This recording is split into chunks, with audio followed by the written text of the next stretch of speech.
I might go out of sequence here just to address the fight situation first. Alright, my name's Paul, I'm the best man, for those that don't know me. For those that do, I do have to make an apology to start. Carol, Tim's mum, is sitting here, she's known me since I was 5, so I am going to keep it clean. Don't on my behalf. Fornication.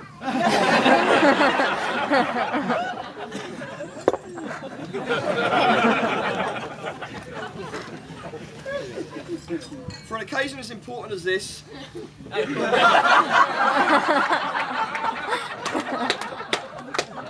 figured I'd do some preparation for the speech. Obviously, there's so many forums these days, and you know, for those that don't know me, I live in America, and a lot of the best man speeches in America are pretty soppy. It's all kind words, loving stories, and just great things to say about the groom. But I've come up short on that one, so we're going to have to go with the English one. I've never been a best man before, so I called my dad, and I asked him for a little bit of advice, and he said he heard some great advice. My dad's known Tim for quite a while too. He gave me some advice he'd actually heard himself at the last wedding he was at, and he said, Paul, he said, the other speeches might run long, he said, but keep yours the same length that Anna and Tim are going to make love on their wedding night. So thank you very much, guys.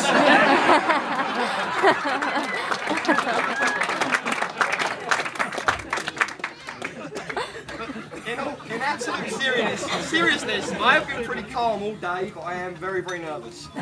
And just a funny little story from this morning. We went out last night and we had one beer. We didn't go to Rye Club.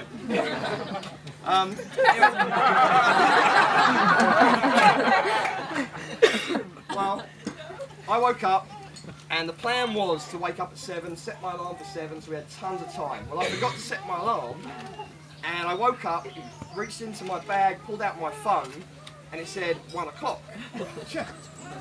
Okay, I live in America, 6 hours back, so I did the quick mental math whilst a little hungover from my one beer.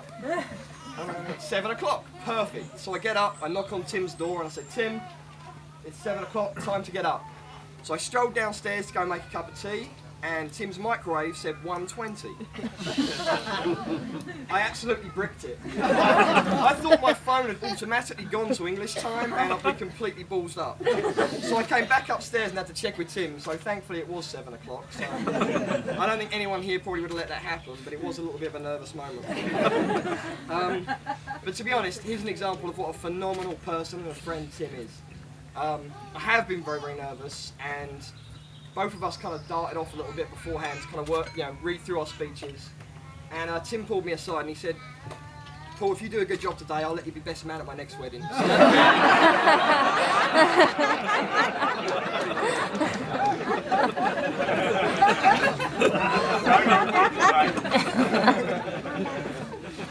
So here's how we met, the real version. I remember it. That I was a kind fella, new boy at school. I went up, I tried to make friends with him, and we've been best friends ever since. That's how I remember it. Tim obviously remembers it, that I came up, said something to him, and he punched me on the nose. But, that little incident has led, however it happened, to us being just great, great friends over the years. But it's also led to plenty of healthy competition. Our parents lived so close together that we used to always hang out and we'd play at each other's houses. When we were going from one house to the other, we would always race on our bikes. And one night, it was absolutely pitch black. And we were racing from Tim's house to my parents' house. And we're coming down Broadway, a little hill. It's pitch black, I'm in the lead, and Tim is performing the Olympic move of streamlining. He's right behind me in my Jetstream, real close behind me. And I see this red dot. And my brain's trying to process what that red dot is. About 5 seconds later, I see the red dot, only it's about 10 metres away. And I'm really, really getting suspicious at this point. The third time I saw it, it was about 1 metre away, and I turned. Tim, right behind me, didn't see the red light. The next thing I hear is this almighty bang and a car alarm going off. And the worst worst part about the story is that the car he hit was actually the village drug dealer's car. And I only knew that because of Tim's two older brothers. It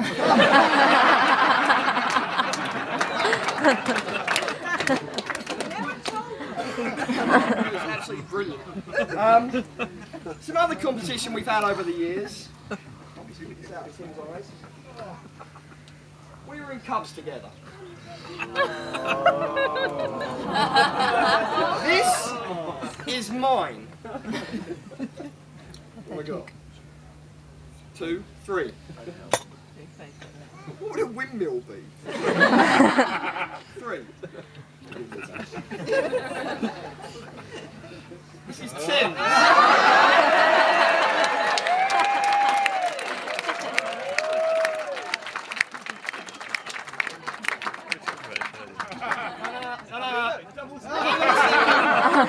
Hey, to the untrained eye, he may have won this one. However, I would like anyone in this room who happened to be the Cub Pack leader to stand up right now.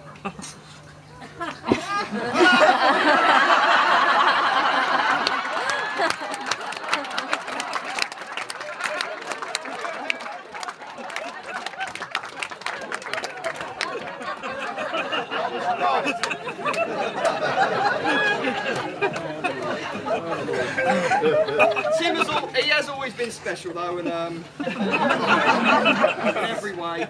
And this is a phenomenal day, and it's actually very regal. This whole setting is just fantastic. And for me, here with my family from America, England is such a royal, such a beautiful place. Well, Tim has a royal streak in him too. When he was younger, he liked to dress up, and I know that Anna knows that he likes to dress up. This was his King Charles II outfit.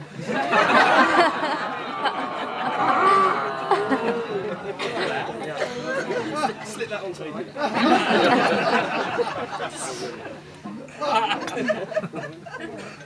In all seriousness, I am very, very nervous, so I need something to help me out. This is Bar.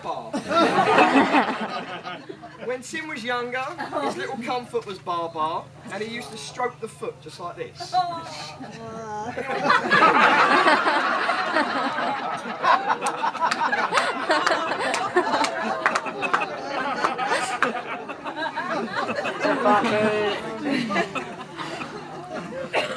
And this wasn't in my speech, but something that you said kind of just reminded me of a story. Tim, the sportsman part.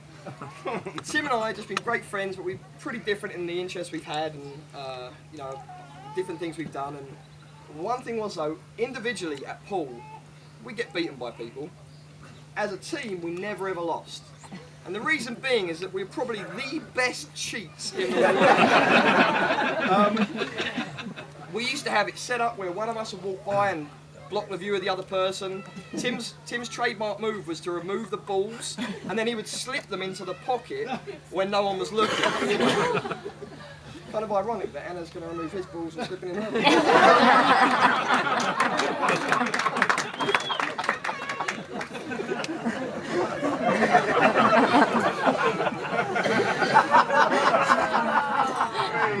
So last night we had one beer, and whilst we were having that beer, we had some somewhat unsavoury but some funny conversations.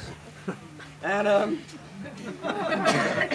Tim was a touch nervous about my speech and what might be said, and we were going back and forth about the different things that might come up. And I said, in all honesty though, Tim, you've been going out for 13 years.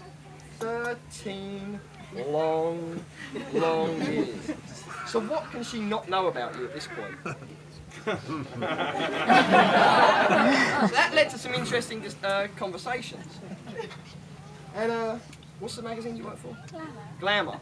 If you go a couple of shelves above glamour,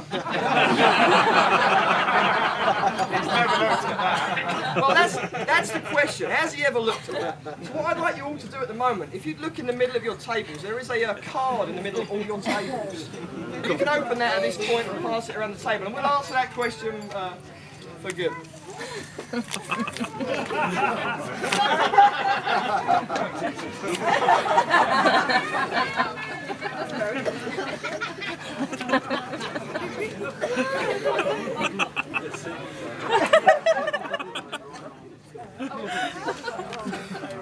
Voluntarily yours.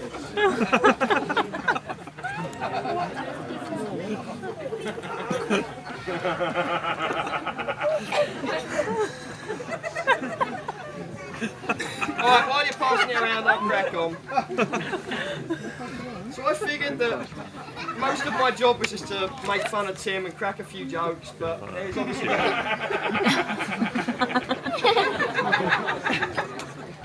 there's obviously got to be the sentimental part, so I did write a little poem. So if you can just bear with me for it. And I don't intend on crying, I really don't. If I do, it's dirty, by the way. The perfect husband is charming, never rude, mean or loud. He has fantastic manners to make his bride so proud. The perfect groom loves children and will raise them by his side. He'll be a good father and husband to his bride. The perfect husband loves cleaning and making breakfast in bed too. He'll do absolutely anything to show his love for you. The perfect husband is noble, rhyming poetry with your name. He'll hold your hand in times of sorrow and wash away your pain. He'll never try to hurt you, make you cry or run away. And if this poem stands to be true, then Tim, you really are gay.